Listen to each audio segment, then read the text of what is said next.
Good morning students, welcome to the my YouTube channel Empower Physics by Himanshu Gautam sir. कैसे हो बच्चों? I hope, आशा करता हूं मैं आप सब अच्छे होंगे। तो हम बात करते हैं, हमने लास्ट क्लास में क्या पढ़ा था बेटा?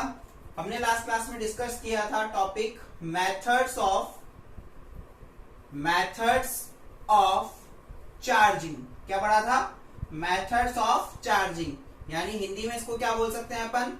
आवेशन की विधियां। यह हमने लास्ट क्लास में टॉपिक लिया था आवेशन की विधियां, और मैंने आपको बताया था आवेशन की 3 विधियां थी। पहला था आपका घर्षण, जिसको अपन बोल सकते हैं फ्रिक्शन। क्या बोल सकते हैं? फ्रिक्शन। सेकंड मैंने बताया था आपको चालन, जिसको बोल सकते हैं अपन कंडक्शन। और थर्ड जो हमने डिस्कस नहीं किया था, वैसे चालन में नहीं किया था, थर्ड था अपना प्रेरण, जिसको अपन बोल सकते हैं बेटा इंडक्शन। क्या बोल सकते हैं? इंडक्शन। आ रही बात समझ में? तो अपने ये 3 मेथड पढ़े थे, मेथड्स ऑफ चार्जिंग, आवेशन की विधियां, जो कि 3 विधियां थी। घर्षण था, चालन था और प्रेरण था। लास्ट क्लास में हम घर्षण को पढ़ चुके हैं बहुत अच्छे से। घर्षण के द्वारा किस प्रकार से आप इसका घर्षण के द्वारा आप किस प्रकार से आवेश उत्पन्न कर सकते हैं, यानी कि फ्रिक्शन के कारण हम किस प्रकार से चार्ज प्रोड्यूस कर सकते हैं, ये हम लास्ट क्लास में पढ़ चुके हैं। तो आज का अपना टॉपिक रहेगा चालन और प्रेरण। तो आप सब बच्चे हेडिंग डालिए चालन, दैट मीन्स कंडक्शन। देखना बेटा, बहुत इजी मेथड है। हम लोग कर क्या रहे हैं, मैंने आपको लास्ट क्लास में बताया था। हम क्या कर रहे हैं, हम ये देख रहे हैं कि हम किस तरह से चार्ज को प्रोड्यूस कर सकते हैं, यानी कि आवेश को किन किन विधियों से हम उत्पन्न कर सकते हैं। यह हमारा मेथड है और यही हम कर रहे हैं। क्योंकि हमने जैसा कि आवेश के बारे में, यानी चार्ज के बारे में पढ़ा था कि चार्ज क्या है, मैंने बहुत अच्छे से आपको ये पढ़ा दिया है लास्ट लेक्चर में। जिसने नहीं पढ़ा हो वो मेरे पहले वाले वीडियोस देख सकते हैं। ठीक है, तो हमारा आज का टॉपिक है बेटा, जो कि सेकंड मेथड आता है, दैट इज चालन। क्या है? चालन, जिसको बोलेंगे अपन क्या? कंडक्शन। क्या बोलेंगे बेटा? कंडक्शन। अब देखना, बहुत सिंपल मेथड है और बहुत अच्छा मेथड है। इसका कॉन्सेप्ट बहुत ही ज्यादा इजी है। ध्यान से देखना क्या कॉन्सेप्ट रहेगा। अब क्या किया, मैंने एक वस्तु ली। मैंने क्या ली? एक वस्तु ली, या ऑब्जेक्ट बोल सकते हैं। ये मैंने एक ऑब्जेक्ट ले लिया। ध्यान से देखना, ये ऑब्जेक्ट ले लिया और नीचे इसके एक स्टैंड लगा दिया मैंने। क्या लगा दिया बेटा? एक स्टैंड लगा दिया। इस स्टैंड को बोलेंगे हम, हिंदी में बोलोगे आप इसको कुचालक, या बोल सकते हो विद्युत रोधी। क्या बोल सकते हैं? विद्युत रोधी। क्या है बेटा? ये स्टैंड ले लिया हमने। क्या ले लिया? स्टैंड। ध्यान से देखना, ये एक स्टैंड है, ये एक वस्तु है या ऑब्जेक्ट बोल सकते हो। इसको इंग्लिश में बोलेंगे नॉन कंडक्टिंग। कुचालक को इंग्लिश में क्या बोल देंगे अपन? Non conducting. अब देखो हम क्या कर रहे हैं, कुचालक या विद्युत रोधी या नॉन कंडक्टिंग स्टैंड लिया है। कुचालक और विद्युत रोधी या नॉन कंडक्टिंग क्या होता है? ऐसी धातु या मेटल जिसके अंदर या जिसमें चार्ज फ्लो नहीं हो सकता है, यानी कि जिसके अंदर आवेशों का प्रवाह ना हो, क्या कहलाते हैं? आपके कुचालक पदार्थ कहलाते हैं। अगर मैं पदार्थ के बारे में बात करूं या वस्तु बोलूं, तो ऐसी वस्तु जिनके अंदर आवेशों का प्रवाह नहीं हो सकता, कुचालक या विद्युत रोधी वस्तु कहलाती है। यानी नॉन कंडक्टिंग मटेरियल या नॉन कंडक्टिंग ऑब्जेक्ट क्या हो जाएगा कि जिस ऑब्जेक्ट में क्या नहीं हो सकता बेटा? चार्ज फ्लो नहीं हो सकता, क्या कहलाएगा आपका? नॉन कंडक्टिंग मटेरियल या नॉन कंडक्टिंग ऑब्जेक्ट कहलाएगा। तो अपन ने क्या ले लिया? ये एक नॉन कंडक्टिंग ऑब्जेक्ट ले लिया। ध्यान से समझना, बहुत इजी मेथड है। ये एक नॉन कंडक्टिंग स्टैंड है और यहाँ पे क्या है आपका? एक ऑब्जेक्ट है, जिसको मैंने क्या किया है बेटा? पॉजिटिवली चार्ज किया है। जिसको मैंने क्या किया है? पॉजिटिवली चार्ज किया है। देखो, ये मैंने पॉजिटिवली चार्ज कर दिया, plus plus plus plus plus plus. ये मेरा एक ऑब्जेक्ट लिया, यानी मैंने की एक वस्तु ली है। ठीक है, अब मैंने क्या किया, यहां पर एक दूसरी वस्तु ली है। ध्यान से देखना, एक दूसरी वस्तु और ली है। ये ले ली और वही आपका कुचालक यानी नॉन कंडक्टिंग स्टैंड पे रखी हुई है। किस पे रखी हुई है? नॉन कंडक्टिंग स्टैंड पे रखी हुई है। ठीक है, अब ये है, इसको बोल सकता हूं मैं आवेशित वस्तु। इसको बोल सकते हैं चार्ज्ड ऑब्जेक्ट। क्या बोल सकते हैं इसको हम? Charge object. ठीक है, अब दूसरी वस्तु लिए, वही स्टैंड आपका क्या हो जाएगा बेटा?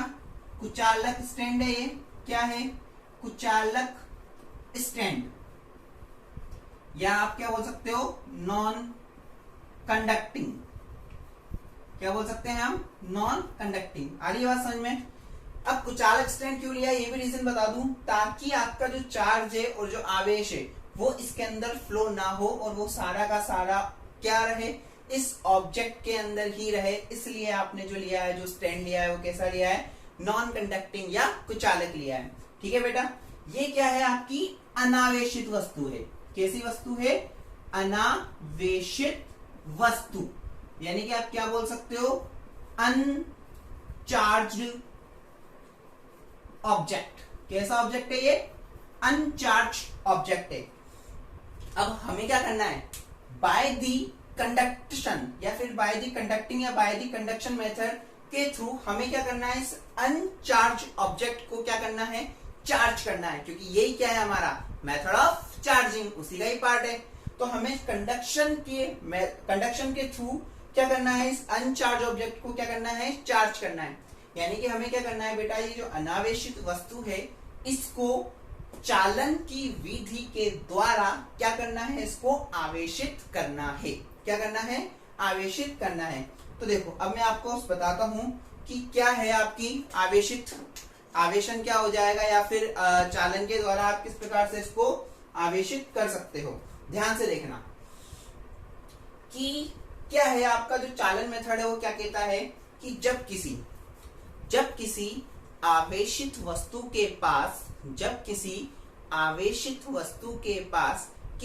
अनावेशित वस्तु को लाया जाता है, जब किसी आवेशित वस्तु के पास किसी अनावेशित वस्तु को लाया जाता है, उनको जैसे कि ये बोल दूं, ध्यान से समझना, बहुत अच्छा एग्जाम्पल है। यह आवेशित वस्तु यानी कि हमारा चार्ज ऑब्जेक्ट, ये है आपकी अनावेशित वस्तु यानी अनचार्ज ऑब्जेक्ट। जब इन दोनों को पास लाया जाता है इस प्रकार से कुछ, तो इनके बीच में आवेशों का पुनर्वितरण होता है। क्या होता है पुनर्वितरण? अभी समझाता हूं बोर्ड पे, देखना सब। यानी कि क्या बोल सकते हैं, इनको जब आप बहुत पास लेकर आ रहे हो, नियर लेकर आ रहे हो, तो इनके बीच में क्या होता है बेटा? चार्ज का रिप्रोडक्शन होता है या ट्रांसफर होता है, बोल सकते हो आप। यानी कि रिप्रोडक्शन होता है या फिर क्या होता है? ये ट्रांसफर होता है। कैसे? अभी ये दो अलग अलग ऑब्जेक्ट थे, रखे हुए थे। अब हम क्या कर रहे हैं बेटा? इस ऑब्जेक्ट को, जो कि कौन सा है आपका? अनचार्ज यानी अनावेशित वस्तु है, इसको किसके पास लेके आ रहे हैं? आवेशित वस्तु के पास लेकर आ रहे हैं। तो देखो अब ये कैसा दिखेगा, ध्यान से देखना सब बोर्ड पे। ये आपकी आवेशित वस्तु है, यानी कि चार्ज ऑब्जेक्ट, ये वाला। ठीक है, ये कैसा चार्ज था आपका? पॉजिटिवली चार्ज था। 1 2 3 4 5 और 6, यानी इसको अपन ने पॉजिटिवली चार्ज कर लिया। इस वस्तु को क्या करें अपन? इसके पास लेकर आ गए, यानी इसके समीप लेकर आ गए। देखो ध्यान से, लेकर आ गए, तो ये अपन इसको कुछ इस प्रकार से इसके पास लेकर आ गए।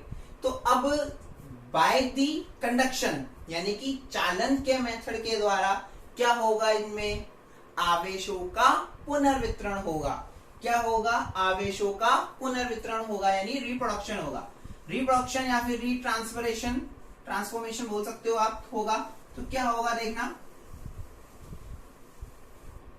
अब देखो ये कैसे दिखेंगे रिप्रोडक्शन होने के बाद, या फिर आप बोलो इसको कि पुनर्वितरण होने के बाद कैसे दिखेंगे। देखो ये और ये,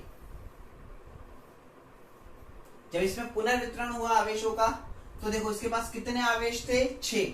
तो 3 आवेश इसने रख लिए, 3 आवेश इसने इसको दे दिए। और ये किस कारण से हुआ है? चालन के द्वारा से। किस कारण से हुआ है? चालन के द्वारा से।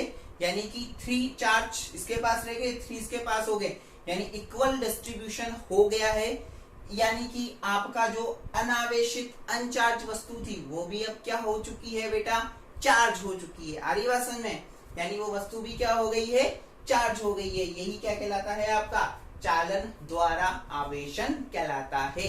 यानी कि यही हमारा क्या कहलाता है बेटा, चार्ज विथ कंडक्शन। सिंपल है, बहुत सिंपल है बेटा। अब देखो इसको आप अलग करना चाहो तो कर लो। ये ऑब्जेक्ट तुम्हारा हो गया, छोटा डायग्राम बना देता हूं, 3 ये वाला हो गया और ये 3 ये वाला हो गया। ठीक है, ये तो वही वाली बात होगी। एग्जांपल दूं, जैसे कि मेरे पास 10 रुपए पड़े हैं और मेरे पास एक और भैया है, चिंटू नाम का एक लड़का है, वो आया और वो मेरे पास आके बोलता है वो उसके पास 1 रुपया भी नहीं है, तो कहीं हमें जाना है, तो मैं क्या कर सकता हूँ कि मेरे पास तो 10 रुपए हैं, उसके पास 1 रुपया भी नहीं है, तो मैं क्या कर सकता हूँ, कुछ रुपए यानी कि मैं 5 रुपए अगर उसको दे दूं, 5 रुपए अगर मैं रख लूं, तो हो सकता है वो मेरे भी काम आ जाए कहीं ना कहीं 5 रुपए, और 5 रुपए उसके भी कहीं काम आ जाए। यानी कि मैंने उसको क्या कर दिया, आवेशित कर दिया। किसके द्वारा, मेरे द्वारा। आ रही है बात समझ में बेटा, बहुत सिंपल मेथड है, बहुत इजी मेथड है। ठीक है बेटा, तो ये जो मेथड है ये कहलाता है आपका क्या, चार्जिंग, चार्जिंग बाय कंडक्शन या फिर चालन द्वारा आवेशन। ठीक है बेटा, चलो आगे बढ़ते हैं। समझ में आ गया, देख लो एक बार सब इसको बोर्ड पे अच्छे से देख लो, कोई दिक्कत हो तो मुझसे पूछ लो। आगे बात समझ में, कोई दिक्कत किसी प्रकार की नहीं है। चलो मैं इसको रफ कर रहा हूं अब। ठीक है बेटा,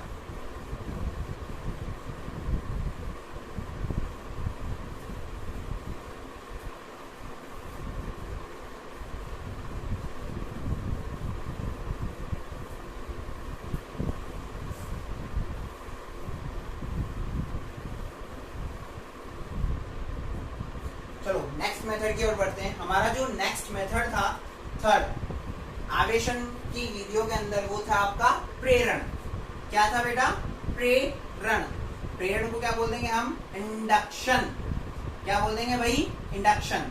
बेटा ये बहुत इंपॉर्टेंट है, वेरी इंपॉर्टेंट, समझने की दृष्टि से। यानी कि आप इसको समझना चाहो बहुत इजी है और बहुत इंपॉर्टेंट भी, क्योंकि इसके अंदर एक बहुत बड़ा कॉन्सेप्ट है जो कि हमारे चैप्टर नंबर 4 में आगे काम आएगा, संधारित्र में। यानी कैपेसिटर नाम का एक टॉपिक आएगा हमारे आगे के चैप्टर्स में, उसमें ये हमारे लिए बहुत इंपॉर्टेंट है और बहुत काम आएगा हमारे। तो सब बच्चे बहुत ध्यान से देखना है इसको कि प्रेरण क्या है, और बहुत ईजी है, बहुत आसानी से समझ में आ जाएगा। अब देखो, प्रेरण के द्वारा या इंडक्शन के द्वारा हमें क्या करना है, किसी भी वस्तु को या किसी अनावेशित वस्तु या उदासीन वस्तु को हमें क्या करना है, आवेशित करना है या चार्ज करना है। किसी भी न्यूट्रल को, न्यूट्रल ऑब्जेक्ट को हमें क्या करना है, चार्ज करना है। ठीक है, तो देखो क्या करता हूं मैं स्टार्टिंग में, सब देखना। सबसे पहले मैंने वही ले लिया, ये ले लिया अपन ने, वही एक अनचार्ज ऑब्जेक्ट लिया है। इस बार मैंने क्या लिया है, अनचार्ज ऑब्जेक्ट, यानी कि अनावेशित वस्तु ले ली। क्या ले ली बेटा, अनावेशित वस्तु। ये क्या है यहाँ पर आपका, फिर से कुचालक स्टैंड। बार बार नहीं लिखूंगा इसको, एक बार लिख दिया। यानी कि नॉन कंडक्टिंग, क्या है आपका, नॉन कंडक्टिंग स्टैंड। बात समझ में आ गई। ये क्या हो गई आपकी, अनचार्ज्ड ऑब्जेक्ट। क्या है आपका, अनचार्ज्ड ऑब्जेक्ट। हमें क्या करना है, इस ऑब्जेक्ट को बाय दी इंडक्शन, यानी इंडक्शन के थ्रू हमें क्या करना है, इसको चार्ज करना है। क्या करना है, इंडक्शन के थ्रू चार्ज करना है। यानी कि हमें क्या करना है बेटा, इस जो अनावेशित वस्तु है इसको प्रेरण के द्वारा क्या करना है, आवेशित करना है। अब देखो मैं प्रेरण बताता हूँ, प्रेरण क्या होता है।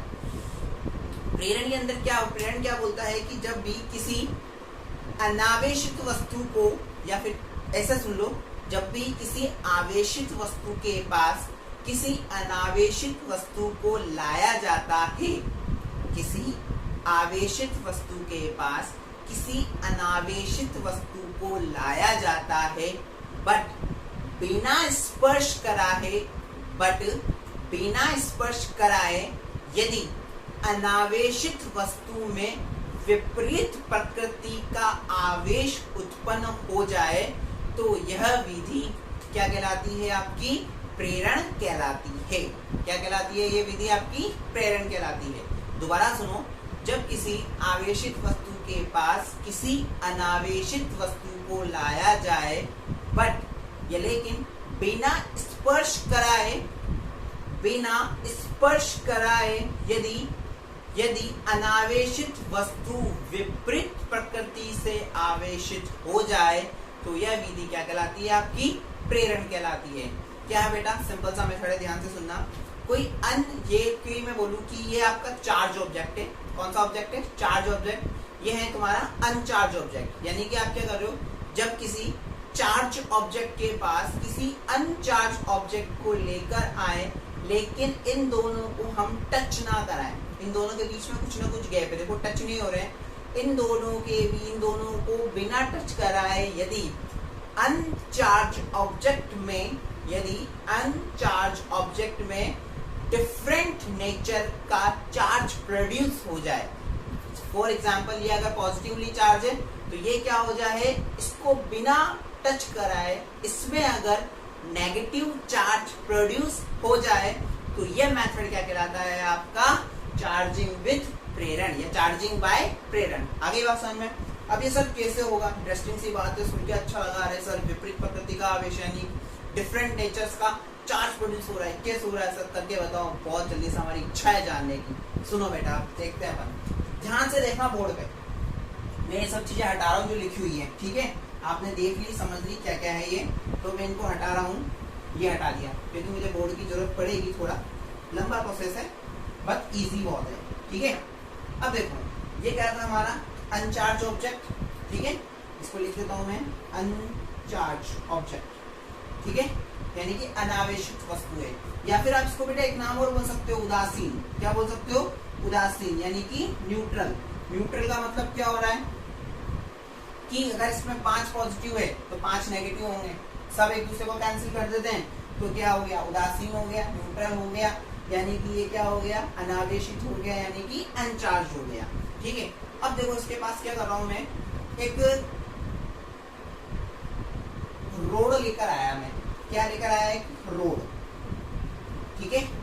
एक रोड लेकर आया जो कि क्या है बेटा, मैं बोलता हूं कि ये क्या है? आपका नेगेटिवली चार्ज है। यानी कि क्या किया हुआ है? इसको ऋणात्मक आवेशित किया गया है। ध्यान से देखना, कोई कॉन्सेप्ट नहीं है, मैं सिर्फ एक नॉर्मल रोड लेकर आया हूँ जिसको मैंने क्या कर रखा है? ऋणात्मक यानी कि नेगेटिवली चार्ज किया हुआ है। अब मैं इसको क्या कर रहा हूँ? इस गोले के पास यानी इस ऑब्जेक्ट के पास, इस वस्तु के पास लेकर आ रहा हूँ, लेकिन इसको स्पर्श नहीं करा रहा हूँ। अब ये देखें कि अगर ये उदासीन है तो इसके पास क्या होगा? यहाँ पर 1 2 3 4 पॉजिटिव होंगे और 1 2 3 4 ही क्या होंगे? नेगेटिव होंगे, ठीक है? अब जैसे ही मैं इसको इसके पास लेकर आ रहा हूँ, क्या लेकर आ रहा हूँ? पास लेकर आ रहा हूँ, लेकिन इसको टच नहीं करा रहा हूँ, यानी कि लेकिन मैं इसे स्पर्श नहीं करा रहा हूँ। तो देखो क्या होगा, जैसे ही मैं इसको इसके पास लेकर आऊंगा तो बेटा नेगेटिव पॉजिटिव, देखना पॉजिटिव वाले चार्ज यानी धनात्मक जो आवेश है, पॉजिटिव चार्ज होगा वो क्या होगा? इस नेगेटिव से अट्रैक्ट होगा यानी आकर्षित होगा, तो वो कहीं इधर साइड आ जाएगा गोले की या वस्तु के साइड आ जाएगा, और नेगेटिव क्या करेंगे? एक दूसरे को रिपल करेंगे, यानी कि क्या करेंगे? प्रतिकर्षित करेंगे। तो सारे नेगेटिव कहाँ चले जाएंगे? इस तरफ चले जाएंगे। तो देखो डायग्राम कैसा दिखेगा। ये आपने बना दिया आपकी ग्लास रोड, सॉरी तो ये रोड है क्योंकि नेगेटिवली चार्ज थी, ठीक है? और जैसे हम इसको पास लेकर आए तो ये हमारा गोला यानी कि अनचार्ज ऑब्जेक्ट, तो पॉजिटिव तो यहाँ आ गए क्योंकि इन पर कौन सा बल लगा? आकर्षण बल, या फिर क्या हुए? ये आकर्षित हुए यानी अट्रैक्ट हुए। नेगेटिव सारे क्या हो गए? रिपल हो गए, प्रतिकर्षित हो गए, यानी कि वो कहाँ चले गए? इस तरफ चले गए। बात समझ में आ रही है? देखो अभी भी देखो हमारा गोला या वस्तु ऑब्जेक्ट जो है वो क्या है? न्यूट्रल है यानी कि उदासीन है। आ रही बात समझ में? अब सर इसको क्या करें? अभी भी क्या है? ये न्यूट्रल है क्योंकि 4 पॉजिटिव 4 नेगेटिव। हाँ बेटा, तो सर आपने मेथड बताया जो आपका प्रेरण जो इंडक्शन है उसके अंदर क्या होगा कि अगर ये नेगेटिवली चार्ज है तो इसको क्या होना पड़ेगा? सेम अमाउंट में, सब उतने ही परिमाण में क्या होना पड़ेगा? डिफरेंट चार्ज होना पड़ेगा। यानी ये नेगेटिव है तो उसको पूरा क्या होना पड़ेगा? पॉजिटिवली यानी कि धनात्मक आवेशित होना पड़ेगा। मैं कहता हूँ बेटा रुक जा 2 मिनट, देख अभी ये पॉजिटिवली चार्ज हो रहा है, देख कैसे होगा। अब मैंने क्या किया, इस गोले को यहां से भू संपर्कित कर दिया। क्या कर दिया? भू संपर्कित। भू संपर्कित बोल दो, क्या कर दिया अपन ने इसको? भू संपर्कित यानी कि ग्राउंड कर दिया। ग्राउंड बोल दो या फिर बोल दो अर्थ कर दिया, अर्थिंग कर दिया, कुछ भी बोल दो। क्या कर दिया अपन ने? अर्थ कर दिया। जैसे ही मैं इसको अर्थ करूंगा तो ये जो 4 नेगेटिव आवेश है यानी नेगेटिव चार्ज है वो क्या करेंगे? अर्थ की ओर चलने लगेंगे। यानी ये नेगेटिव कहाँ चलेगा? देखो कहाँ चले गए? सारे के चारों के चारों नेगेटिव कहाँ चले गए बेटा? भू संपर्कित हो गए। भू संपर्कित हो गए मतलब कि चारों के चारों नेगेटिव कहाँ आ गए? चारों के चारों नेगेटिव कहाँ आ गए? अर्थ में चले गए, यानी कि अर्थिंग में ग्राउंड हो गए, भू संपर्कित हो गए। तो हमारे पास जो ये 4 नेगेटिव थे वो कहाँ चले गए? अर्थ में चले गए। तो हमारे पास अब जो डायग्राम बचा वो कैसा बचा? देखो ये थी आपकी रोड 1 2 3 4, ये आपका अनचार्ज ऑब्जेक्ट था यानी कि अनावेशित गोला। देखो कैसा लग रहा है? ये चले गए कहाँ? अर्थ में चले गए, भू संपर्कित हो गए। तो यहाँ पर कौन सा आवेश बच गया बेटा? प्लस आवेश। कौन सा आवेश बच गया? प्लस आवेश। प्लस आवेश बच गया। डेट मीन्स आप क्या बोल सकते हो कि हमारा जो ये अनावेशित गोला था जो कि अब तक यहाँ पर वो अभी क्या हो चुका है? आवेशित हो चुका है। और जैसा कि हमें प्रेरण बताता है कि आपका जो अनावेशित गोला है, अनावेशित वस्तु है या अनचार्ज ऑब्जेक्ट है वो क्या होगा? डिफरेंट चार्ज होगा यानी कि विपरीत प्रकृति से आवेशित होगा। तो देखो हो गया है, ये नेगेटिवली चार्ज था, ये क्या हो गया है? पॉजिटिवली चार्ज हो गया है। यानी कि जो हमारे को प्रेरण ने बताया था, इंडक्शन ने जो डेफिनेशन या मेथड बताया था वो हो गया है। बात समझ में आ रही है? वो हो गया है। इंटरेस्टिंग था, मजा आया। किस तरह से हुआ? बस ये था, इसमें कैसे पॉजिटिव होगा और कैसे नेगेटिव होगा। बेटा एक इंपॉर्टेंट कॉन्सेप्ट और बता रहा हूँ मैं, ध्यान से देखना कि ये अभी क्या है आपका? अनावेशित। पहले हिंदी मीडियम सुनो। ये क्या है आपका? अभी अनावेशित। ये क्या है आपका? आवेशित। अनावेशित है, देख लो 4 पॉजिटिव 4 नेगेटिव। बोला क्या है अभी? अनावेशित। बात समझ में आ रही है? अनावेशित है। और ये क्या है आपका? आवेशित। अब ये अनावेशित है, ये आवेशित है, लेकिन यहाँ माइनस है, यहाँ प्लस है। तो इन दोनों के बीच में क्या होगा? आकर्षण। क्या होगा इन दोनों के बीच में? आकर्षण। और इन दोनों के बीच में क्या हुआ? प्रतिकर्षण। क्या हुआ बेटा? प्रतिकर्षण। यानी कि प्रतिकर्षण जो बल था वो क्या था? दुर्बल था। क्यों? क्योंकि दोनों के बीच में दूरियां क्या है? दूरियां ज्यादा है।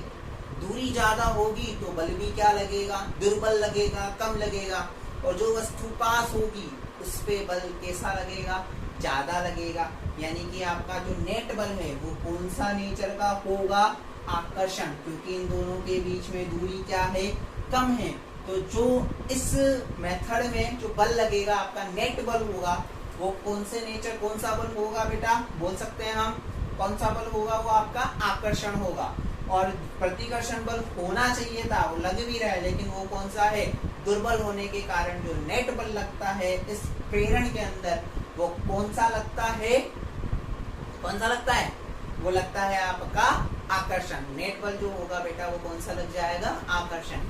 यानी कि यहाँ से छोटा सा कॉन्सेप्ट निकल के आ रहा है कि आवेशित वस्तु व अनावेशित वस्तु के मध्य, आवेशित वस्तु व अनावेशित वस्तु के मध्य आकर्षण बल होता है। प्रूव हो गया? मैंने किया है प्रूफ, देख लो। आवेशित वस्तु व अनावेशित वस्तु के मध्य में आकर्षण बल होता है। अतः विद्युतीकरण का सही परीक्षण ये नहीं है। क्यों नहीं है? कि अनावेशित वस्तु आवेशित वस्तु को अपनी ओर आकर्षित कर रही है, यानी कि ये आवेशित है ही नहीं, इसमें आवेश ही नहीं है। तो हम कैसे बोल सकते हैं ये विद्युतीकरण का सही प्रोसेस है? विद्युतीकरण का सही प्रोसेस होने का मतलब क्या है, दोनों पर क्या होने चाहिए, आवेश होने चाहिए, और आवेश होने के साथ दोनों पर आवेश थे, लेकिन वो आवेश कौन से थे, दुर्बल थे। यानी कि हम बोल सकते हैं विद्युतीकरण का सही परीक्षण प्रतिकर्षण होता है, ना कि आकर्षण। क्यों, आकर्षण किस किस के बीच में हो रहा है, आवेशित और अनावेशित वस्तु के बीच में भी आकर्षण हो सकता है। इस कारण से विद्युतीकरण का सही परीक्षण जो होगा वो हमेशा किसको माना गया है, प्रतिकर्षण को माना गया है। इंग्लिश मीडियम ध्यान से सुनो, क्या है बेटा, ये आपकी चार्ज ऑब्जेक्ट है, ये आपका क्या है, अनचार्ज ऑब्जेक्ट है। यानी चार्ज ऑब्जेक्ट और अनचार्ज ऑब्जेक्ट में ये क्या है बेटा, आपका पॉजिटिवली चार्ज है, this is the different charge called negative charge. तो इन दोनों के बीच में जो आपका फोर्स लग रहा है वो कौन सा लग रहा है, अट्रैक्टिव फोर्स, अट्रैक्शन फोर्स। और इन दोनों के बीच में जो फोर्स लग रहा है वो कौन सा है, आपका रिपल फोर्स। कौन सा है, रिपल फोर्स। ठीक है, अब इन दोनों के बीच का डिस्टेंस क्या है, बहुत ज्यादा है। इन दोनों के बीच का डिस्टेंस बहुत ज्यादा है, डिस्टेंस ज्यादा तो फोर्स क्या होगा, कम लगेगा। डिस्टेंस कम तो फोर्स कौन सा लगेगा, फोर्स क्या लगेगा, ज्यादा लगेगा। तो फोर्स सबसे ज्यादा किसके बीच में लग रहा है, इस पॉजिटिव और नेगेटिव के बीच में। यानी कि जो नेट फोर्स लगेगा इस प्रोसेस में, इंडक्शन में जो नेट फोर्स लगेगा वो क्या लगेगा, नेट फोर्स होगा वो क्या होगा, अट्रैक्शन का। बात समझ में आ रही है, नेट फोर्स होगा अपना किसका, अट्रैक्शन का। यानी कि हम ये बोल सकते हैं, इससे एक सिंपल सा कंक्लूजन निकल कर आ रहा है कि कभी भी या कोई भी अनचार्ज ऑब्जेक्ट और चार्ज ऑब्जेक्ट में प्रोसेस कौन सा, इंडक्शन प्रोसेस के अंदर बात कर रहे हैं हम ये सब चीजें, कि अनचार्ज ऑब्जेक्ट और चार्ज ऑब्जेक्ट के बीच में अट्रैक्शन फोर्स लग सकता है या लगता है, दिख रहा है आपको। ठीक है, यानी कि आप बोल सकते हो इलेक्ट्रिसिटी टेस्ट का, इलेक्ट्रिसिटी जो टेस्ट है वो प्रूव कौन करता है, आपका कौन करता है, ओनली रिपल्शन फोर्स। क्योंकि अट्रैक्शन फोर्स तो अनचार्ज ऑब्जेक्ट के बीच में भी लग रहा है ना। इस कारण से जो इलेक्ट्रिसिटी का जो सही टेस्ट है वो किसके बीच में हो सकता है, ओनली रिपल फोर्स के बीच में हो सकता है। अट्रैक्शन फोर्स के बीच में ये चीज अप्लाई नहीं होती है। बात समझ में आ गई बेटा, बहुत सिंपल सी चीज थी।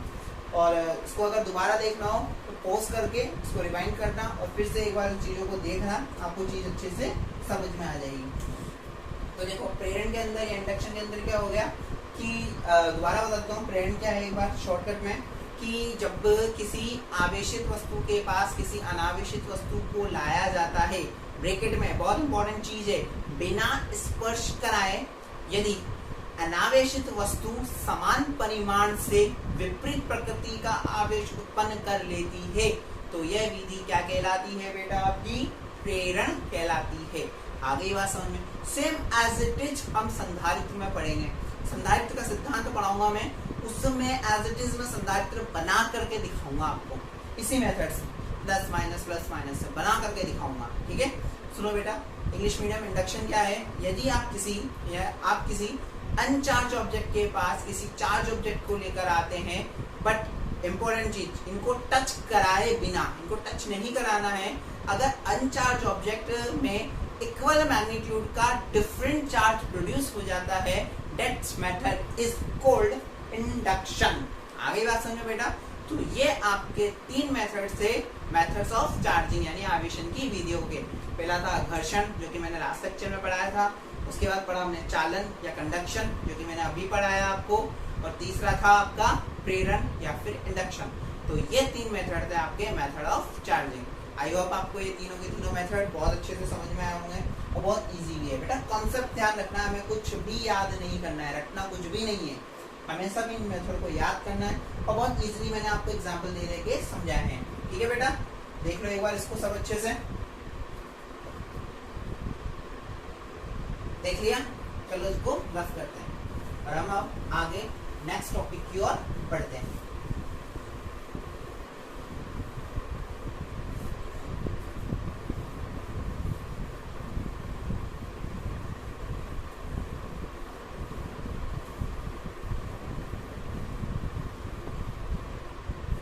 ठीक है बेटा, अब हम चैप्टर में आगे बढ़ते हैं। आगे बढ़ के हमारा जो चैप्टर में आगे बढ़ेंगे तो हमारा जो नेक्स्ट टॉपिक आता है वो आता है आवेश संरक्षण का सिद्धांत। क्या आता है हमारा नेक्स्ट टॉपिक, आवेश संरक्षण का सिद्धांत, आवेश संरक्षण का सिद्धांत, यानी आप क्या बोल सकते हो बेटा, principle of conservation of charges, यानी principle of conservation of charging. Simple सा मेथड है, चार्जिंग या चार्ज सिंपल सा बोल सकते हो आप, इसको चार्ज भी बोल सकते हो, चार्ज भी बोल देता हूं मैं। ठीक है बेटा, बात समझ में आ रही है। अब देखो क्या है, ये बहुत सिंपल सी चीज है। मैंने आपको बताया था कि संरक्षण का मतलब मैं आपको क्लासेस में भी बताते आ रहा हूँ। लास्ट ईयर मैंने बताया था आपको, संरक्षण हुआ या कंजर्वेशन हुआ, मैंने बोला था 12th क्लास में बहुत बार पूछे जाने वाली चीजें हैं कि आवेश संरक्षण, द्रव्यमान संरक्षण, ऊर्जा संरक्षण। 11th क्लास में पढ़ा था अपन ने संवेग संरक्षण, बहुत सारी चीजें पढ़ते हैं अपन। ठीक है, मैंने बहुत सिंपल वे में बताया था संरक्षण का मतलब। पहले आप हिंदी मीडियम सुनो कि संरक्षण जो है, यहाँ पे डेफिनेशन जो होगा आपको पता होगा कि संरक्षण का मतलब क्या है कि हम कोई भी अगर कार्य कर रहे हैं या फिर कोई भी क्रिया कर रहे हैं या फिर कोई भी प्रक्रिया, अनुक्रिया, व्हाटएवर इट इज, जो भी हम कर रहे हैं, यानी कि अगर मैं थोड़ी देर पहले ये हूँ और मैंने कुछ काम किया, उसके बाद भी अगर मैं वही हूँ, अगर मैं वही हूँ, तो यानी कि यहाँ जो मैं था और यहाँ जो मैं हूँ, दोनों जगह क्या होना चाहिए, मैं अगर सेम हूँ तो क्या हूँ मैं, संरक्षण। बात समझ में आ रही है, यानी कि सिंपल वे में बोलूँ तो अपरिवर्तित। ठीक है, तो उसकी डेफिनेशन क्या हो जाएगी, किसी भी विलगित निकाय में किसी भी अनुक्रिया के पूर्व पश्चात, किसी भी अनुक्रिया के पूर्व पश्चात आवेश क्या रहता है, संरक्षित रहता है। यही क्या कहलाता है आपका, आवेश संरक्षण का सिद्धांत कहलाता है। यानी कि मैं कोई भी प्रोसेस लेता हूँ, अभी एग्जांपल दूंगा उसके, अगर मैं कोई भी प्रोसेस लेता हूँ तो यहाँ जितना आवेश है, उस प्रक्रिया, उस मेथड को करने के बाद यहाँ पर भी उतना ही मेरे पास आवेश होना चाहिए। अगर मेरे पास सेम आवेश है, जैसे यहाँ 9 आवेश था मेरे पास, 9 इलेक्ट्रॉन्स है, यहाँ की कुछ अभिक्रिया कराई मैंने, कुछ मेथड कराया, उस मेथड के बाद अगर मेरे पास यहाँ पर फिर से 9 ही इलेक्ट्रॉन आते हैं, तो बेटा क्या हो रहा है, 9 इलेक्ट्रॉन, यानी कि इस मेथड के अंदर क्या रहेगा, आपका आवेश जो है वो क्या रहेगा, संरक्षित रहेगा। यानी कि आप बोल सकते हो बेटा, इंग्लिश मीडियम, आपको कंजर्वेशन बेटा मैंने क्लास में बहुत बार बताया है आपको। आपने पढ़ा है कंजर्वेशन ऑफ मोमेंटम थ्योरम पढ़ी थी, मैंने आपको पढ़ाई थी। तो देखो यहाँ पे कंजर्वेशन ऑफ चार्ज के अंदर क्या हो जाएगा कि कोई भी मैथडोलॉजी आप यूज कर रहे हो या मेथड यूज कर रहे हो, तो यहाँ चार्ज जितना है उतना ही अगर यहाँ पे चार्ज फिर से मिलता है हमें, जैसे कि यहाँ आपका 9 इलेक्ट्रॉन चार्ज है और यहाँ पर भी आपको अगेन 9 इलेक्ट्रॉन चार्ज मिलता है। अगर बीच में आपने क्या किया, कुछ मेथड यूज किया है, यानी कि आप केमिस्ट्री की जैसे कि रिएक्शन यूज करते हो कि यहाँ कुछ बनाते हो, एरो लगा के यहाँ कुछ बनाते हो।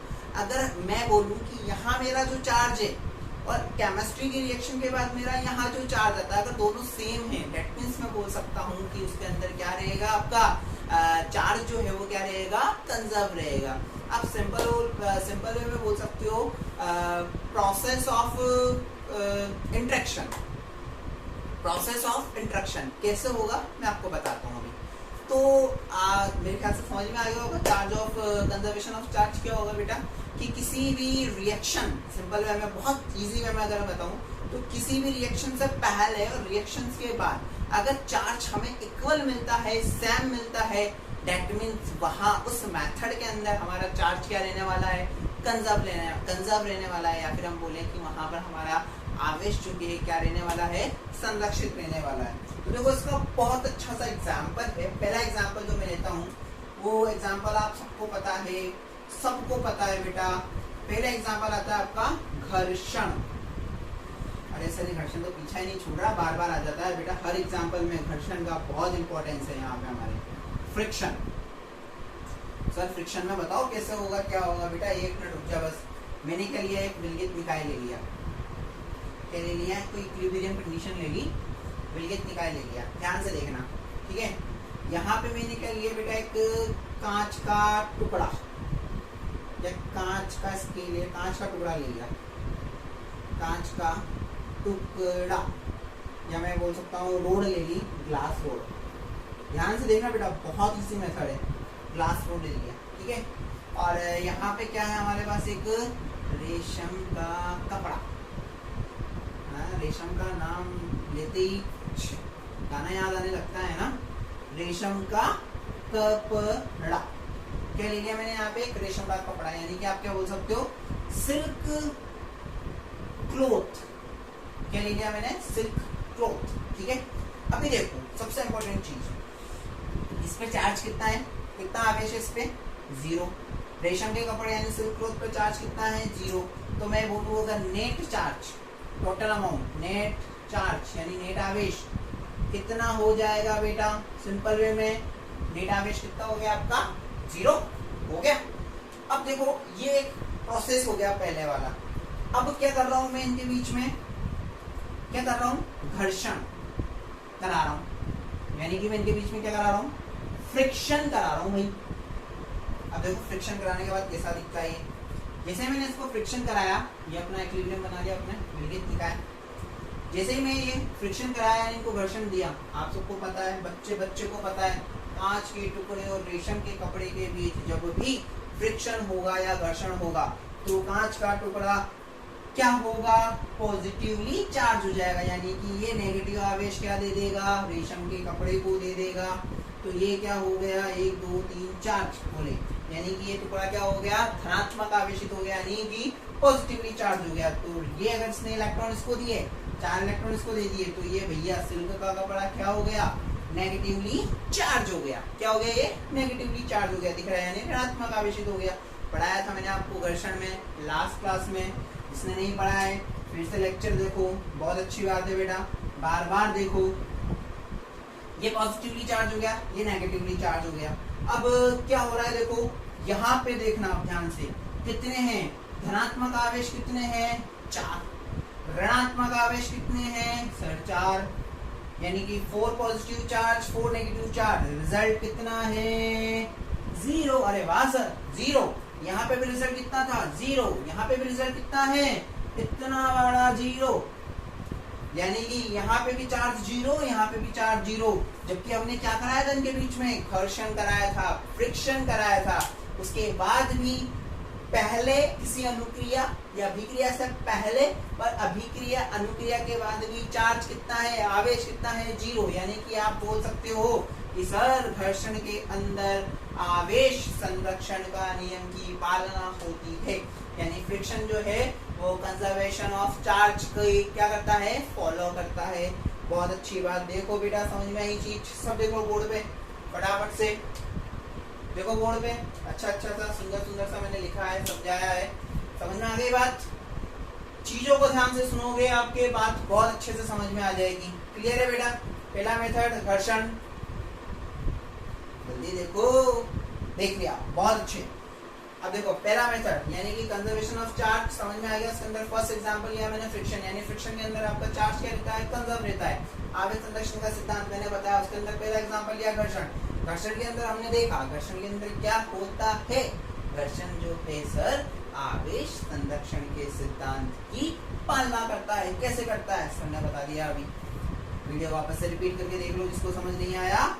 सही बात है बेटा, चलो बहुत अच्छी बात है, आ गया ये समझ में। अब देखो दूसरा मेथड क्या हो सकता है, और कौन कौन है जो आवेश संरक्षण के नियमों की पालना करता है, कौन है दुनिया में, बहुत सारी चीजें होगी, हम तो कुछ ही चीजों को जानते हैं क्योंकि सिलेबस में हमारे कुछ लिए उसी की हम चर्चा करेंगे। बहुत अच्छे, तो देखो कुछ चीजें कौन सी है। पहला हो गया फ्रिक्शन, सेकंड आता है बेटा हमारा क्या आता है, देखो नाभिकीय अभिक्रिया, नाभिकीय अभिक्रियाओं में आवेश संरक्षण, वाह भाई वाह, मजा आ गया। नाभिकीय अभिक्रियाओं में आवेश संरक्षण क्या बोल सकते हो आप, charge of conservation of nuclear reaction, charge of conservation of nuclear reaction. जल्दीबाजी में बेटा कोई स्पेलिंग मिस्टेक हो जाए माइंड मत करना, ये मत सोचना सर को नहीं आती। आ रही है बात समझ में? Charge of conservation of nuclear reaction. अब देखो नाभिकीय अभिक्रियाओं में क्या देख रहे हैं अपन? आवेश संरक्षण। इसका बहुत अच्छे सा एग्जांपल लेता हूं मैं आपका सबसे फेवरेट सब्जेक्ट का, जो कि होता है आपकी केमिस्ट्री। चलो केमिस्ट्री से एक एग्जांपल उठाते हैं। कौन सा है? चलो एक लेते हैं 7N14 नाइट्रोजन। इस पे क्या किया अपन ने बेटा? रिएक्शन कराई 2 हीलियम 4 2He4 की। इसको बेटा अपन यहाँ पे अल्फा कण, फिजिक्स के अंदर 2He4 को आप केमिस्ट्री में बोलते होंगे हीलियम 2He4, इसकी द्रव्यमान संख्या, परमाणु क्रमांक वगैरह। हमारे को यहाँ मतलब नहीं है, हम इसको क्या बोलेंगे आगे चल के पूरी फिजिक्स के अंदर इसको क्या बोला जाएगा? अल्फा कण, यानी कि अल्फा पार्टिकल। बहुत अच्छे, अल्फा पार्टिकल। जब नाइट्रोजन की आप क्या कर रहे हो? हीलियम यानी अल्फा कण से टक्कर करा रहे हो, तो देखो क्या हो रहा है। देखो पहली चीज तो फ्लोरीन बोल दो, 7 और 2 9, 14 और 4 18 बन जाता है। बेटा केमिस्ट्री पे ध्यान देना, मैं केमिस्ट्री की रिएक्शन नहीं पढ़ा रहा हूँ, मैं फिजिक्स के अंदर बता रहा हूँ कि नाभिकीय अभिक्रियाओं में आवेश संरक्षण कैसे होता है। नहीं तो आप मेरे से डाउट पे बोलो सर केमिस्ट्री की रिएक्शन में ऐसे थोड़ी होता है, आप जो कर रहे हो। मैं केमिस्ट्री नहीं पढ़ा रहा, मुझे आती भी नहीं, पढ़ाता भी नहीं, ठीक है। अपन ने क्या बोला कि माना इन दोनों को जब टकराए या दोनों की रिएक्शन कराई तो माना क्या बना? फ्लोरीन बना, जिसकी संख्या क्या है आपकी 9F18। या आप ऐसे भी बन सकते हो कि ये ऑक्सीजन का कोई एक समस्थानिक भी बन सकता है। क्या बन सकता है? क्या बोल सकते हो आप? 8O, ऑक्सीजन 8वें नंबर पे ये बेटा, ठीक है। यहाँ लिख दिया मैंने 17 प्लस एक हाइड्रोजन निकाल दी। केमिस्ट्री में क्या निकाल देते हैं? हाइड्रोजन निकाल दो, कभी ऑक्सीजन निकाल दो, कभी H2O निकाल दो। हमने भी एक हाइड्रोजन निकाल दी, तो हमने क्या किया? एक हाइड्रोजन निकाल दी प्लस 1H1। तो देखो हमारा मोटो रिएक्शन को समझना नहीं है, हम क्या समझना चाहते हैं? क्या नाभिकीय अभिक्रियाओं में आवेश संरक्षण रहता है? देखो प्रूव करते हैं। अब देखो यहाँ पर ये जो बता रहे हैं, ये क्या बता रहे हैं? नंबर ऑफ इलेक्ट्रॉन्स, यानी कि इलेक्ट्रॉनों की संख्या। इस अभिक्रिया में इलेक्ट्रॉनों की संख्या कितनी है? सर 9 इलेक्ट्रॉन है। बहुत अच्छे बेटा, मजा आ गया, तुमने पहचान लिया। कितना टिपिकल था, पर आपने पहचान लिया। आप सब समझदार हो, बहुत इंटेलिजेंट बच्चों। इस अकेली रिएक्शन के अंदर भी इलेक्ट्रॉन कितने हैं? Sir 9 electron. सर अगर इन दोनों की रिएक्शन से अगर ये बना होता तो भी 9 इलेक्ट्रॉन, तो भी हमारा आवेश क्या रहता? संरक्षित रहता, यानी तो भी हमारा जो है चार्ज क्या रहता बेटा? कंजर्व रहता। यानी कि हम यही बोल सकते हैं कि यही प्रूव हो गया कि सर न्यूक्लियर रिएक्शन में भी चार्ज जो है वो क्या रहने वाला है? कंजर्व रहने वाला है। यानी कि मैं क्या बोलूं कि नाभिकीय अभिक्रियाओं में भी आवेश क्या रहेगा? संरक्षित रहेगा। आ गई बात समझ में? यहीं पर ही आ गई सर, इतना जाने की जरूरत कहाँ थी बेटा? चल लेते हैं फिर भी। यहाँ पे कितना इलेक्ट्रॉन है? 8। यहाँ पे कितना इलेक्ट्रॉन है? 1। 8 प्लस 1 कितना होता है? 9 इलेक्ट्रॉन। कितने हो गए बेटा? 9 इलेक्ट्रॉन। अब 9 इलेक्ट्रॉन हो गए, यहाँ पर भी 9 इलेक्ट्रॉन, यहाँ पर भी 9 इलेक्ट्रॉन। यानी कि फिर से क्या प्रूव हो गया कि न्यूक्लियर रिएक्शन के अंदर भी क्या होगा? चार्ज जो है वो हमारा क्या रहने वाला है बेटा? कंजर्व रहने वाला है। यानी कि हमारा आवेश जो है संरक्षित रहने वाला है। प्रूव हो गया। बहुत अच्छा एग्जाम होता सेकंड में, देख लो सब बोर्ड पे।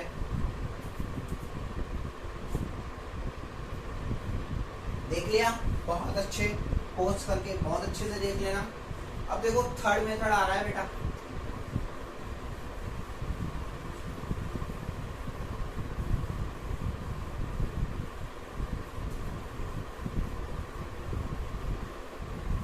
बात 2 मेथड ने तो प्रूव कर दिया, क्या ये तीसरा मेथड भी प्रूव कर पाएगा कि इसमें चार्ज जो है वो कंजर्व रहेगा? तीसरा मेथड क्या है? देखो बेटा, तीसरा मेथड है युग्म उत्पादन, युग्म विलोपन।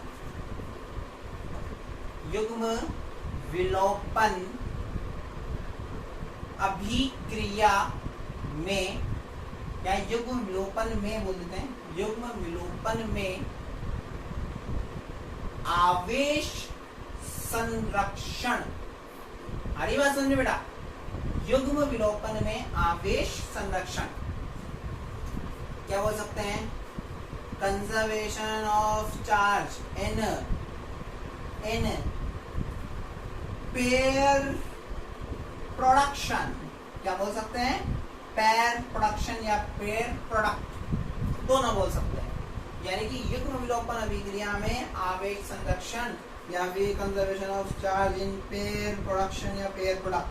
ठीक है, अब ये युग्म विलोपन क्या होता है सर, युग्म से समझो, पहले मैंने पढ़ लिया युग्म में जानता हूँ क्या होता है, जोड़ा। पेयर, यहाँ पे पेयर से बहुत अच्छे से समझ में आता है, पेयर मतलब जोड़ा। ठीक है, जैसे चप्पल का होता है जोड़ा।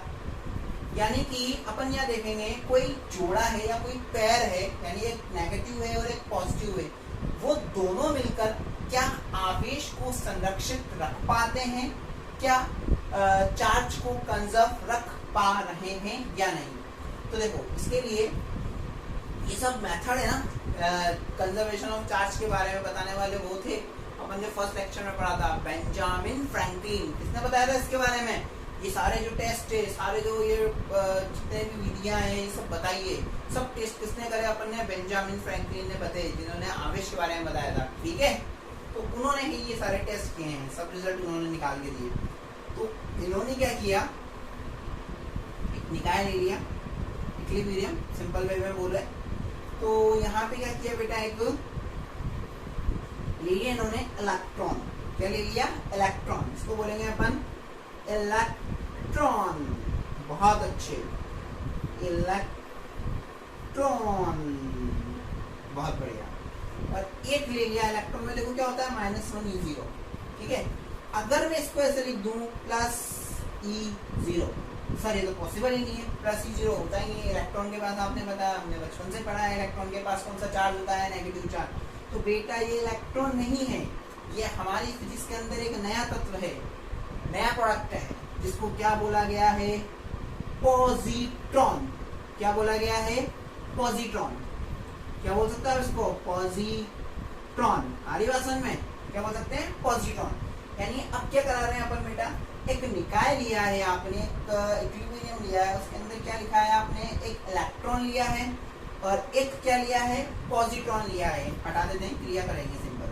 ठीक है, अब देखो पेयर है, एक नेगेटिव चार्ज है, एक पे क्या है, पॉजिटिव चार्ज, यानी एक ऋणात्मक आवेशित है और एक क्या है, धनात्मक आवेशित है। अब क्या होगा बेटा, इलेक्ट्रॉन से ये क्या होंगे, इस निकाय में यानी इस इक्विलिब्रियम में फ्रीली मूव करेंगे, यानी कि ये क्या करेंगे, इसमें मुक्त रूप से गति करेंगे। अब मुक्त रूप से गति करेंगे होने का मतलब ये हो गया कि एक कमरे में दो बच्चों को छोड़ दिया गया, एक कमरे में दो बच्चों को बंद कर दिया, छोटे छोटे बच्चे, चिंटू, छोटे छोटे चिंटू है अपने दो, अब उनको बंद कर दिया, समझते नहीं है। अब क्या करेंगे, वो भागेंगे, इधर से उधर भागेंगे, कभी एक दूसरे से टकराएंगे, बस टकराएंगे। अब यहाँ पे क्या हो रहा है, ये एक नेगेटिव है, एक पॉजिटिव है, बात समझ में आ रही है, एक नेगेटिव है और एक पॉजिटिव, यानी विपरीत, डिफरेंट चार्ज है। अब क्या है, ये क्या करेंगे, इस निकाय के अंदर, इस इक्विलिब्रियम के अंदर क्या करेंगे, फ्रीली मूव करेंगे, यानी फ्रीली घूमेंगे, यानी मुक्त रूप से गति करेंगे।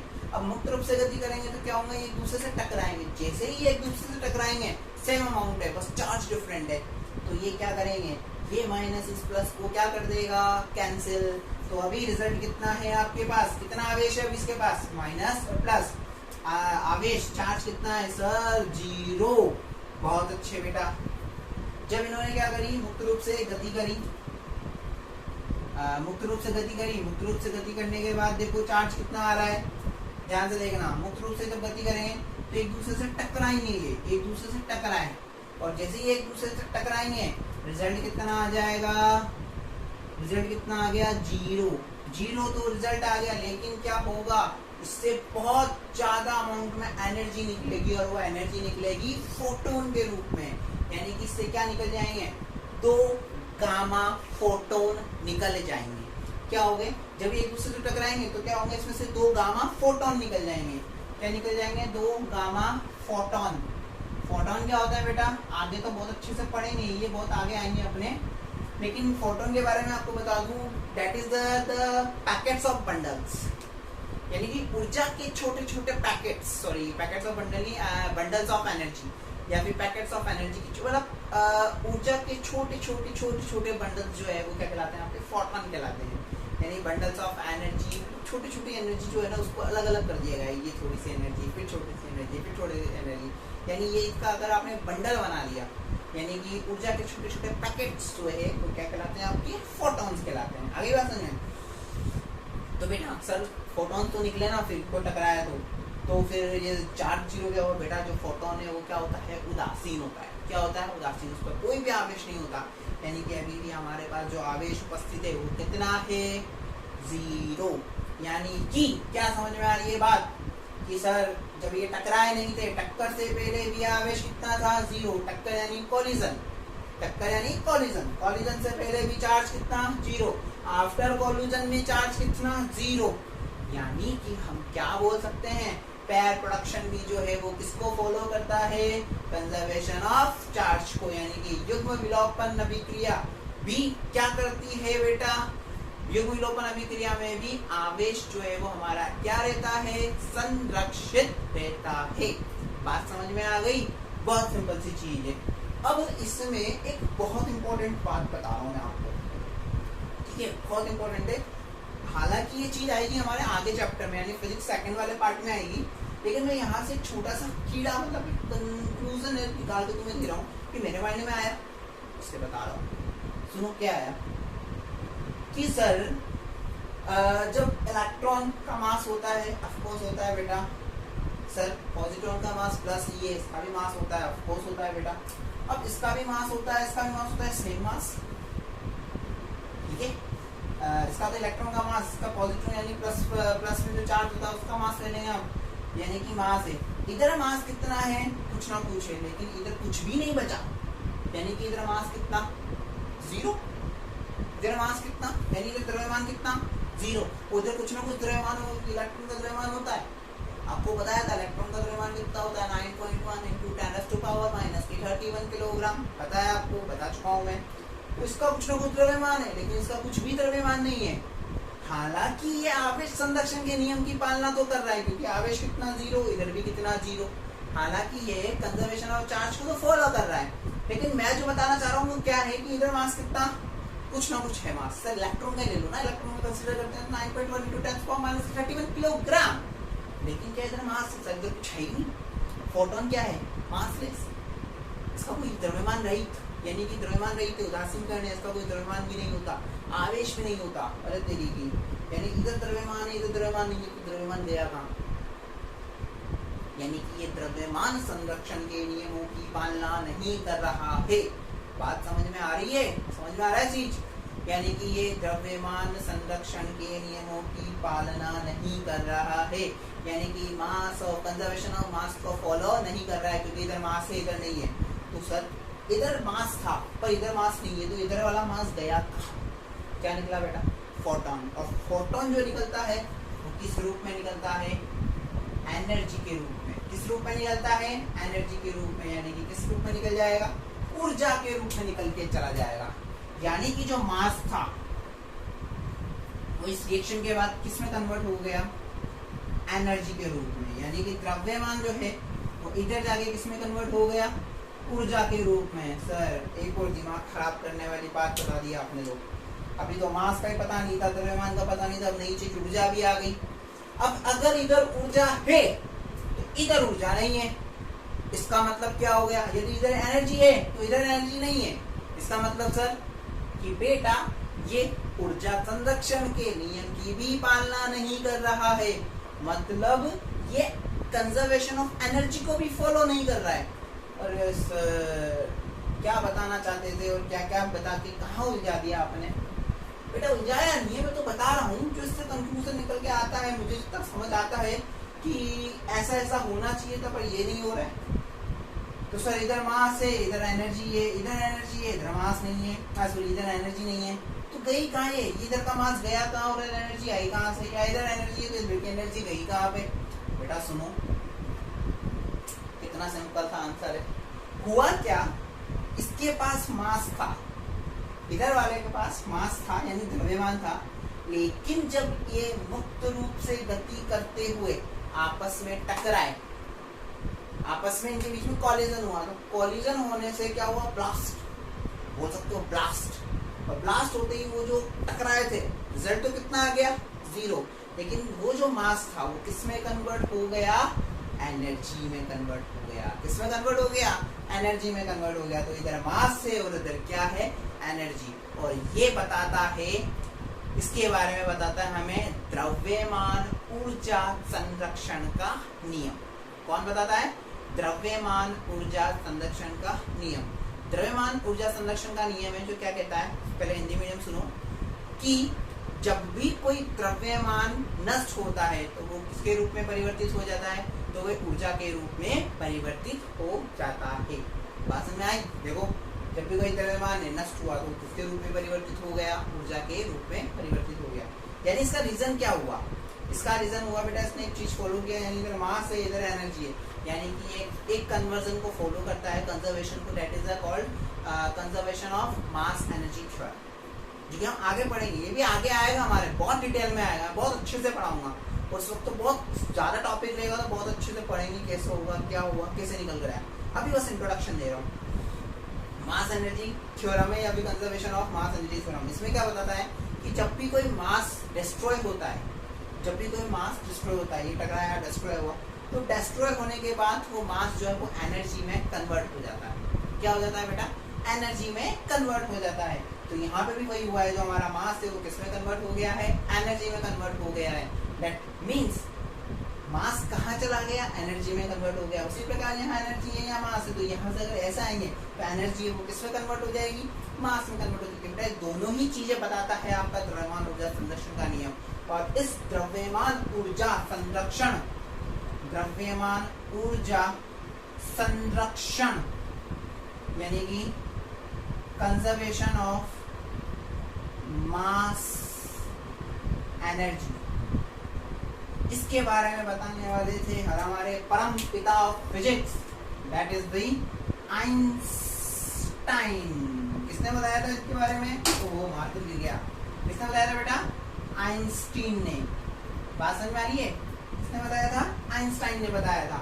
यानी इस नियम के बारे में बताया था आइंस्टाइन। याद करो, आपको हमेशा से बताया जाता है, एक रिएक्शन, एक इक्वेशन पढ़ाई जाती है, E = mc²। बात समझ में आ रही है, एक इक्वेशन सब पढ़ाते हैं आपको, E = mc²। आ रही है बात समझ में, कि ये इक्वेशन है, और ये इक्वेशन जो निकल कर आती है वो निकल के आती है द्रव्यमान ऊर्जा संरक्षण के नियम से, यानी कि conservation of mass of energy से। और ये सेक्शन में पढ़ाऊंगा आपको लेटर, यानी कि बाद में, क्योंकि अभी हमारे एक काम की नहीं। बट मैंने आपको इतनी चीजें बता दी, इतनी भी हमारे सिलेबस में तो नहीं दी हुई है। सिलेबस में तो सीधा सीधा इंट्रोडक्शन दे रखा है, बेटा ऐसा होगा वैसा हो जाएगा, लेकिन जिसको पता है उसको कंक्लूजन निकाल सकता है तो ऐसा वैसा। तो बस वही वाली बात है, समझ आ गई बात। देख लो सब बोर्ड पे एक बार क्या लिखा है पूरा, क्लास रिजल्ट और बता रहा हूँ, बस टॉपिक खत्म हो गया हमारा ये वाला भी, देख लिया। अब बेटा क्या हो रहा है कि जब इन दोनों की टक्कर हो रही है तो जो एनर्जी निकल रही है, जो ऊर्जा निकल रही है, वो निकल रही है हमारे पास 1.02 मेगा इलेक्ट्रॉन वोल्ट। कितनी निकल रही है, 1.02 मेगा इलेक्ट्रॉन वोल्ट। अब अपन क्या कर सकते हैं, इसको उल्टा भी करके देखें कि 1.02 मेगा इलेक्ट्रॉन वोल्ट की ऊर्जा, यानी कि फोटोन को अगर किसी नाभिकीय अभिक्रिया की, कोई भी ले लो आप, कोई यूरेनियम ले लो वगैरह वगैरह, ऐसा कोई नाभिकीय रिएक्शन होती है, तो कोई भी नाभिकीय अभिक्रिया में अगर हम किसी भी एलिमेंट पर इस एनर्जी से टक्कर कराएं, इस एनर्जी से टक्कर कराएं, तो फिर से वो हमें क्या निकाल के दे देगा, यानी इससे हमें को ये मिल जाएगा। जैसे कि यहाँ पे एनर्जी खत्म हो गई, कोई प्रोडक्ट बन गया। अब 1.02 मेगा इलेक्ट्रॉन वोल्ट की एनर्जी को आप किसी कोई भी एलिमेंट ले लिया, उससे टक्कर करा रहे हो, तो टक्कर कराओगे तो क्या होगा, जो भी नया एलिमेंट बनेगा उसके साथ आपके पास एक इलेक्ट्रॉन निकल कर आ जाएगा और एक क्या निकल कर आ जाएगा, पॉजिटिव निकल कर आएगा। कहने का मतलब क्या है सर, आप से क्या समझाना चाह रहे हो, समझाना ये चाह रहा हूँ बेटा, सिंपल सी चीजें हैं कि जब भी एक इलेक्ट्रॉन एक पॉजिट्रॉन की टक्कर होगी तो क्या निकल कर आएगा, एक फोटोन बनेगा, जो कि क्या है, एनर्जी के छोटे छोटे पैकेट है, बंडल है। अब इसमें जो एनर्जी रिलीज होती है, एनर्जी निकलती है, वो कितनी निकलती है, 1.02 मेगा इलेक्ट्रॉन वोल्ट। अब मैं क्या कहना चाह रहा हूँ कि इस एनर्जी से वापस क्या मैं इलेक्ट्रॉन और पॉजिट्रॉन पास वापस बना सकता हूँ? हाँ बिल्कुल बना सकते हो। किसी भी नाभिकीय एलिमेंट जो है, जो भी होगा, किसी भी नाभिकीय एलिमेंट को आप क्या करो, 1.02 मेगा इलेक्ट्रॉन वोल्ट की एनर्जी दे दो। जैसे ही एनर्जी दोगे, दोनों की टक्कर कराओगे तो नया एलिमेंट बनेगा, प्लस उसके साथ क्या निकल जाएगा, एक इलेक्ट्रॉन निकल जाएगा और एक पॉजिट्रॉन निकल जाएगा। ये मैं समझाना चाह रहा था। यानी कि आप क्या बोल सकते हो कि इसके अंदर यानी कि युग्म विलोपन अभिक्रिया में भी आवेशों का संरक्षण होता है। यानी हम बोल सकते हैं पेयर प्रोडक्शन में भी क्या होता है, चार्ज ऑफ कंजर्वेशन को फॉलो करता है। ठीक है बेटा, बात समझ में आ गई? बहुत सिंपल सा टॉपिक था। तो ये हमने आज के टॉपिक पढ़े।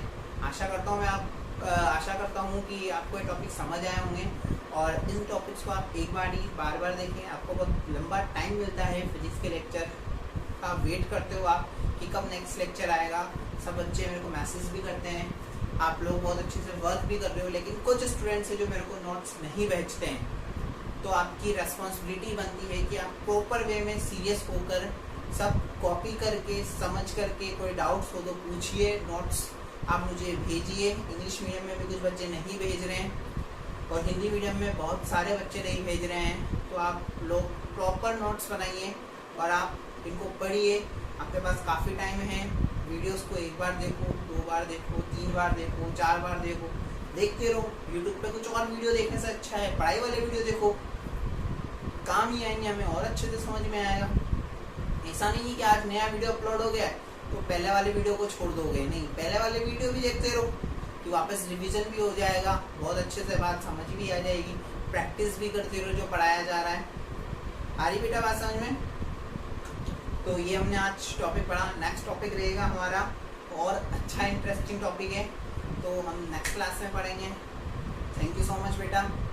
चैनल को लाइक व सब्सक्राइब भी करें ताकि आपको जल्दी से जल्दी नोटिफिकेशन मिल सके नेक्स्ट वीडियो की। और घर पे रहो, सुरक्षित रहो, स्टे होम, सेफ होम। और बहुत इंपॉर्टेंट न्यूज़ है आपकी, जल्दी ही बेटा स्कूल्स खुलने वाले हैं, रीओपन होने वाले हैं। कभी भी ऑर्डर आ सकता है गवर्नमेंट का, कभी भी आपका स्कूल रीओपन हो सकता है। तो आप लोग भी प्रिपेयर रहिए और सभी सब्जेक्ट की बहुत अच्छे से पढ़ाई कीजिए। ठीक है, ओके बेटा, thank you so much. Dear students, channel को लाइक व सब्सक्राइब करना ना भूलें। Thank you.